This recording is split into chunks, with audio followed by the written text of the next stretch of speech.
All right, so I'm Reverend Becky. I'm a pioneer curate living in Draxton and Carlton. Sometimes we sort of feel like our bodies let us down because we want to be fully present in church, but aches and pains or issues can sometimes take away from our feeling of being connected to God.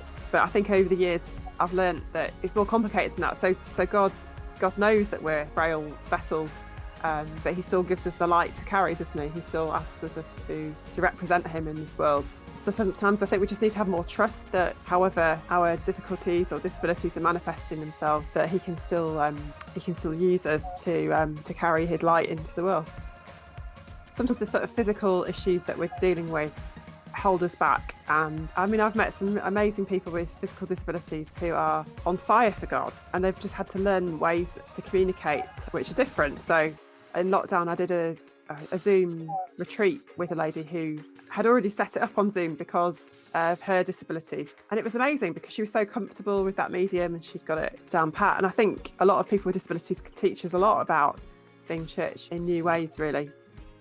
The thing that's spurring me on at the moment is that I'm of a certain age and I'm having what they call perimenopause symptoms. So I get sort of hot flushes at night, my skin's changing texture and things like that. And a lot of my friends are similarly going through the same experiences. But what we're all noticing is that nobody talks about it. So there's not been much on the media about menopause. There's not, it's not something that comes up on Facebook amongst our friends as a topic. It's almost like we're all just really ashamed of that happening.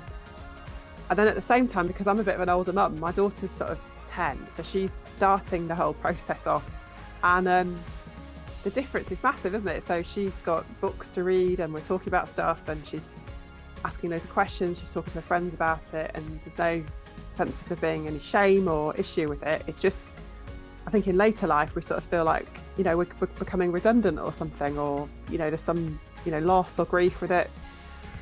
So I'd really love to see the church have a really robust theology about menopause and stuff, and how we live through that time, because it is quite unsettling when your hormones start going berserk and things. So I think, just to be able to support each other better through that would be great. So I think the church challenge, being online together, it's one way, isn't it, of experimenting with how we are church, and I think only good can come from that, really.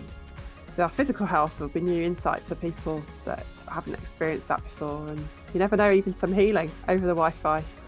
That would be great, wouldn't it?